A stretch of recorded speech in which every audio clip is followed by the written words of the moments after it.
this is Bala here. In this video, let's talk about why men has to rethink about women, love and sex.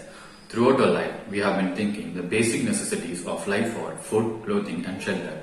But in reality, they are food, sex, shelter and clothing.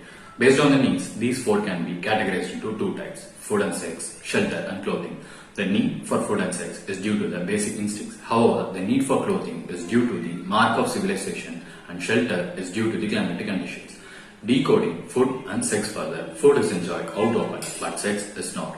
We must understand sex is also like food because they satisfy both our hunger and sensual pleasure. But we don't treat sex the same way as we treat food. Rather, it is pushed into a dark room, locked up, and an electric fence is built around it. Even when we run out of food, we do not deprive ourselves of sex, and such is a force of sexual energy. We also happen to name sex between two individuals a sin when they don't have the society's approval called marriage.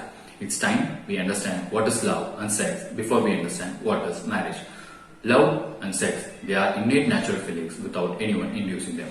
Sex is manifestation of love, result of overflowing and peak expression of love. But there is a common misunderstanding.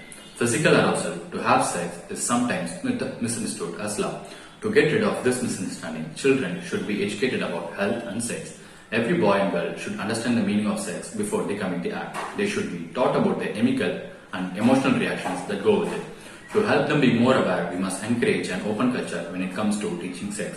This may help youngsters maintain a healthy balance between physical and emotional needs. And yes, some of us are still being obsessed with the age-old tradition and history to talk openly about sex to our children. Suppose that holds you back, there are other options to consider. Get your children a reliable sex book and leave them in their vicinity without them knowing you have left the book on purpose. Let them quietly tiptoe and prepare them for a healthy sexual relationship when the time comes. Having spoken about love and sex, let's talk about marriage. Though marriage gives us easy approval to sex, we have no clue what it is all about. We don't understand it completely. Basically, marriage is a convenience. We take up different roles and responsibilities and complement each other in bringing happiness and peace into each other's life. It enables you the joy of parenting together. On the brighter side, marriages could be considered as companionship for a lifetime. At least in times of need, we have someone to turn to. But it is considered success even after years. The couple still love the company of each other, have mutually enjoyable sex, love and care for each other in the same way they did during their early years. There should be union of mind and body. Sex today has become just a physical act. Sex without love is a meaningless experience. Basically, it is not the sex that gives pleasure, but true partner gives it. It can be termed as an art in itself. To enjoy it thoroughly, it demands the cooperation of mind as well as clear heart and soul. If love is to be termed as a result of chemistry between two people, then sex is nothing but an act of biology. For the union of mind and body to take place, friendship should be the basis. Friendship is like a mansion and it has room for everything. It doesn't imprison, rather it frees you. The most beautiful thing about friendship is that we do not try to possess our friend.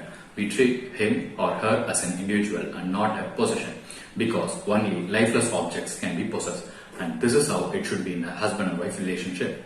The more we try to possess someone, the more we get possessed by our own malevolent thoughts. Life is all about giving freedom and allowing others to live their life. Don't try to cling on to others. Clinging will only ruin the relationship further and make it ugly. The marriage may still exist, but the relationship will die soon and people involved will die a slow death. Life is such a beautiful thing arising from the fusion of a woman and man, while sex is the fusion of mind and body, which gives us joy. However, in our society, sex is considered as a mere physical act and more focused on the final act. In the final act, only the body remains in focus. Woman involved in the final act is deprived of the small pleasures of electric waves passing through her body and causes desperation. Desperation in human causes all kinds of perversions, including molestation and rape.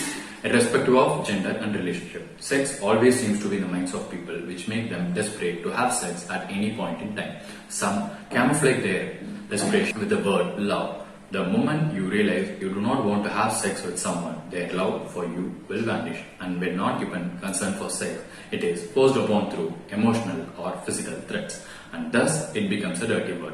It is made dirty due to the secrecy surrounding it. Secrecy and suppression is aroused in the absence of open talk with parallel. Children become quite confused about the physical change in the body resulting in mental instability. Many adolescents even fall prey to unexplored world of sex, and this built-up sexual energy and curiosity urge them to get physically close to someone and call themselves they are in love. Thus, complications and complexities become the order of their lives. Some kids watch some videos and believe it to be real sex, but what they see is what they learn.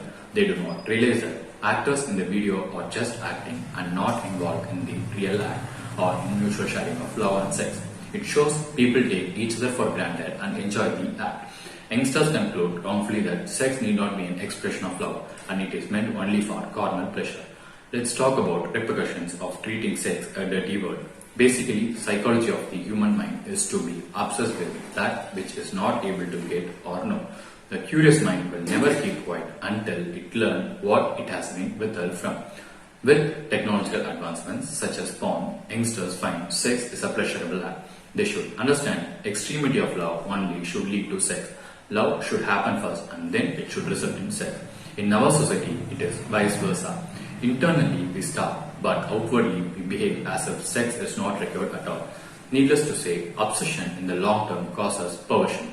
Spoken of repercussions, let's talk about inhibition. The prime inhibitor here is the communication. Women need to shed inhibition and speak up. Men need to find their partner's turn on and be patient with it. Both have to realize that equal participation brings out the best and both need to work toward it. They should communicate properly and patiently with understanding and effort. Men need to remember that sex is to be shared and not snared. And women need to understand that if she doesn't speak up and get her partner to understand her needs, she has to put up with being treated like a toilet seat.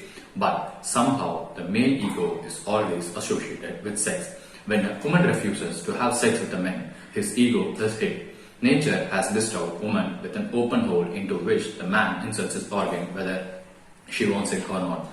The natural instinct of any living being has become crime today because of its original nature and the way we see it. Sad truth being, for many men, woman is not a partner in bed, but a toilet seat in a washroom who, in a dire state of emergency, gets his semen out and needs a place to eject.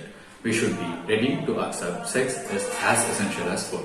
While food can be enjoyed and cooked alone, sex needs involvement of two people. It is neither a deed of charity nor a weapon of anger.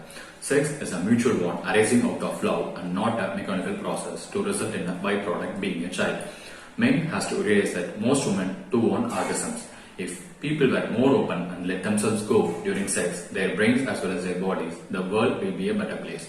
And so many people wouldn't be so power aggressive and power crazy if they found a suitable sexual partner who would accept all of them.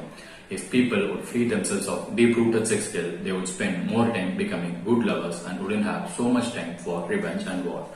That's it. I hope you have enjoyed the video, and if you have enjoyed this talk, let's spread the word to the world. Thank you.